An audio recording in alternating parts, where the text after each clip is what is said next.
termo na província de Buenos Aires, porque os resultados ficaram muito aquém da expectativa do governo de Milei e aquém da necessidade que ele tem de conseguir maioria no Congresso para melhorar a governabilidade, consolidar as reformas e, se isso não acontece, pode comprometer a continuidade das suas políticas e, até no limite, inviabilizar o seu programa econômico até o fim do mandato.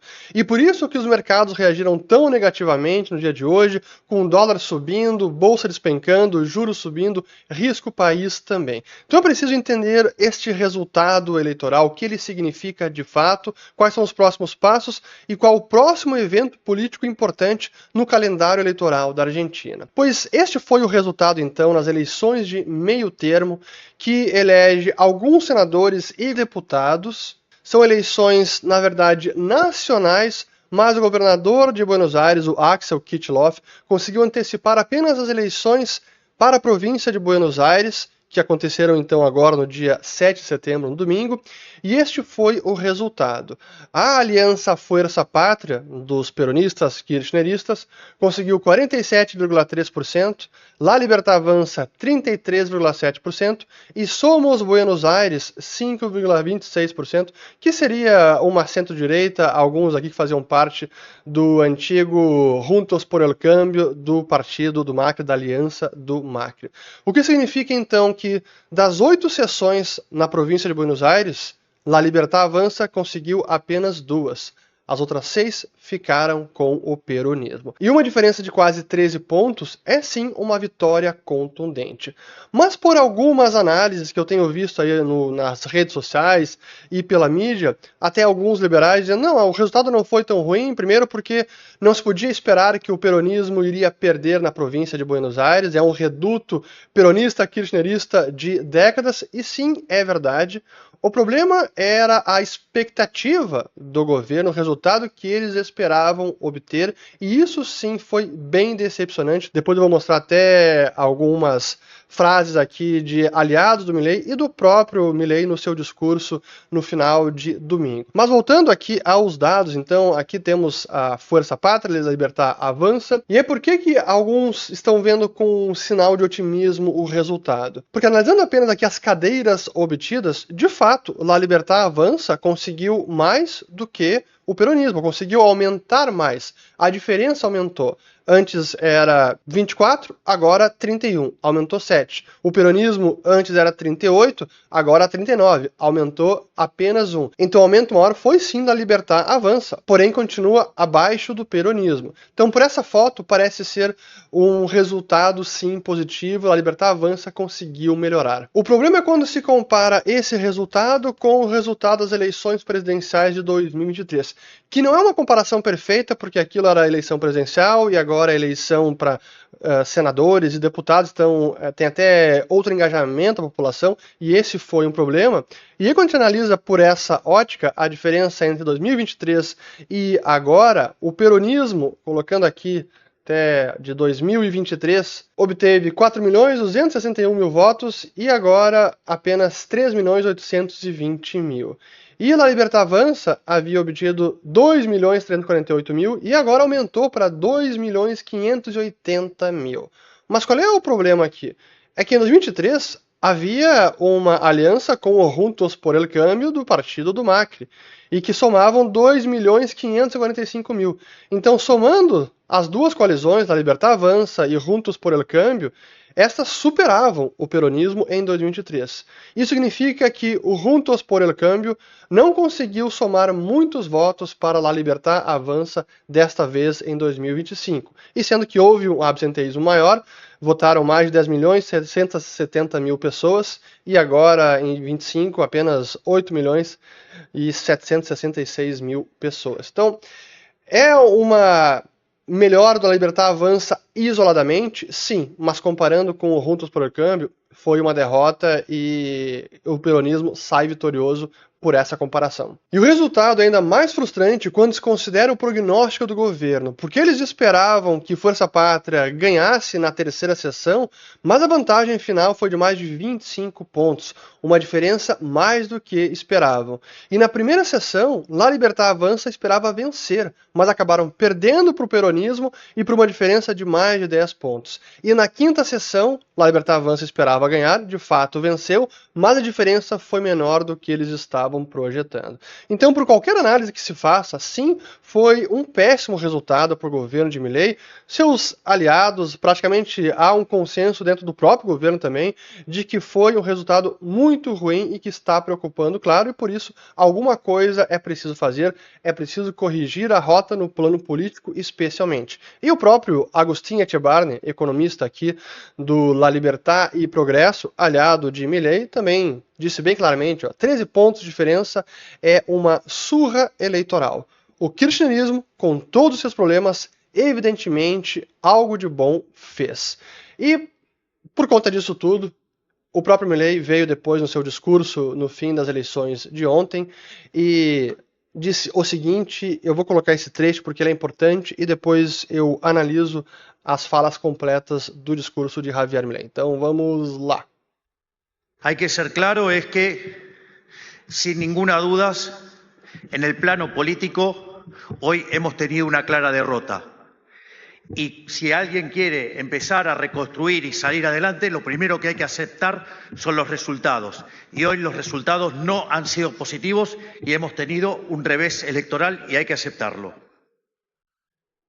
Então, primeiro de tudo, parabéns ao Milei pela sobriedade, pelo pragmatismo, sensatez de reconhecer, sim, foi um resultado nada positivo, temos que reconhecer que isso é ruim, e no plano político foi um revés, não tem como dourar a pílula, então palmas para o Milei em reconhecer o desfecho nada favorável para o governo. E o restante do discurso também foi bastante sensato no sentido de, olha, é preciso corrigir a rota, seguiremos o nosso rumo no programa econômico, com relação a isso não se muda nem um milímetro, já vou falar mais sobre isso, mas é preciso reconhecer os erros e mudar e a trabalhar para mudar, porque se a Libertad não avança, é a Argentina que vai retroceder, e com isso é claro que eu concordo. E pelos semblantes dos presentes ali do governo no palco, dá para ver que realmente havia uma decepção generalizada.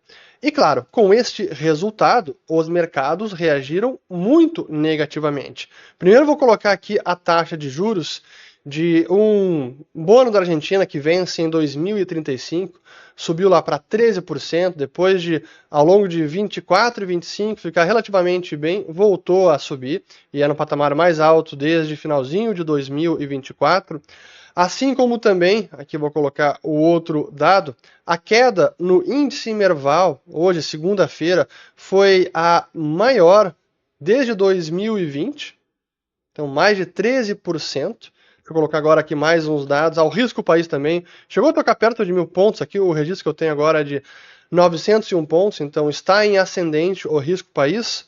Ainda não foi o pico lá em abril, quando teve o tarifaço do Trump, e nem o que estava em 2024, mas a trajetória recente, a tendência sim é de alta e por isso preocupa. E por fim os dados aqui de câmbio, vamos lá, câmbio subindo, chegou a tocar hoje o câmbio oficial mais de 1.436 pesos por dólar, o câmbio cripto aqui, que é o dólar cripto, chegou a subir 1.445, que representa uma alta de 5% em relação ao câmbio de sexta-feira, agora está em 1.410, então deu uma leve aliviada. Mas as ações, o índice ARGT aqui da Nasdaq, o ETF Argentina, caindo mais de 10%, o Merval, que é em pesos, caindo mais de 12%, a petrolífera YPF caindo 15%, o grupo financeiro Galícia caindo 22%, cara, é surreal, aqui as principais empresas do país hoje caindo bastante. Então é uma destruição de valor impressionante. E por que isso, né? O que explica este pessimismo que os investidores estão precificando? É por conta da incerteza sobre o futuro do governo de Milei e da continuação do seu programa de governo. Porque se volta o peronismo, se o fantasma do kirchnerismo, do populismo macroeconômico, se ele volta a assombrar a Argentina e nas eleições de 2027 volta um partido de esquerda, tudo que se está fazendo agora de pragmatismo, de ortodoxia, de controle fiscal, de liberalização da economia, desregulação, de abertura comercial, tudo isso se desfaz. É mais gastança, é mais subida de imposto, é mais controle de preço, é exatamente a agenda oposta, e por isso o temor dos investidores e esse cenário hoje de desalento. Mas aí voltando à questão do Milei, assim, o que é possível corrigir? Porque ele falou que tem que ser corrigido especialmente no plano político, vou deixar essa para depois, mas no plano econômico, o que deveria ser mudado? No que tange à questão fiscal, deve perseverar no fiscal. Aí não tem nada de mudar, não há rota para mudar. Na questão monetária e cambial, é preciso sim melhorar. Como eu falei no outro vídeo, há uma confusão na comunicação, não está claro os diferentes papéis, até os próprios objetivos do governo estão perseguindo uma meta de inflação, uma meta de câmbio, uma meta de juros, agregados monetários. Há sim certa confusão, eles estão se enrolando na condução da política monetária e política cambial. Quem executa a política cambial é o Banco Central, é o Tesouro, que passou a vender reservas. Então, aí há um problema de comunicação e de execução da política monetária e cambial. Então, é preciso aí melhorar. E até aproveitando, porque houve um tweet do ministro da Fazenda, o Luiz Caputo, que disse aqui o seguinte, ó. Ontem à noite, nada vai cambiar em lo econômico, nem em lo fiscal, nem em lo monetário, nem em lo cambiário. Um abraço a todos. Ótimo que não vai mudar o rumo, a direção, o norte, especialmente no fiscal, mas no monetário e no cambial, talvez eles sejam obrigados a mudar alguma coisa. O próprio teto de banda e piso de banda cambial, esse esquema talvez tenha que ser mudado ou flexibilizado diante do cenário nos próximos dias, porque o mercado pode voltar a testar o teto da banda e o governo pode se ver obrigado a vender reservas e que não tem de sobra. E esse é o problema, por isso que é um momento delicado, eles terão que ser muito hábeis em como navegar na turbulência dos mercados nos próximos meses, até a eleição nacional de outubro. Vou voltar a ela no fim do vídeo.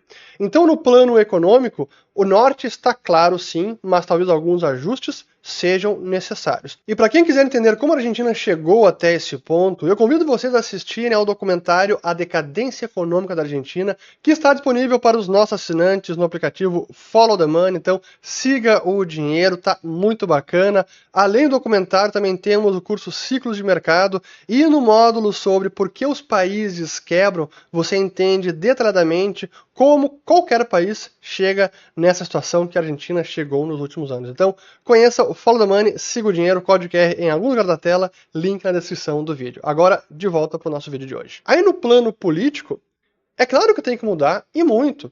O que eu desde o começo falava sobre o meu grande receio no caso do Milei ter ganhado as eleições para presidente, era a sua postura, o seu comportamento truculento, ele seguido tá xingando todo mundo, rompendo pontes, alienando antigos amigos, aliados. É claro que isso é um problema. E se a política já é suja e traiçoeira, se você dá munição e combustível para os seus inimigos, no momento que eles puderem usar isso contra você, eles vão usar, como fizeram agora recentemente, que esperaram até o momento das eleições, nas vésperas, para divulgar aqueles áudios gravados, que eu também já fiz um vídeo sobre isso, vou colocar o link aqui em cima. Então, no plano político, sim, é preciso mudar. Ele vai ter que lidar melhor com seus aliados, com os adversários, e vai ter que governar mais na base de consenso, e vai ter que escolher quais batalhas ele vai enfrentar. Não dá para entrar em todas as lutas, porque alguma ele vai sim acabar perdendo,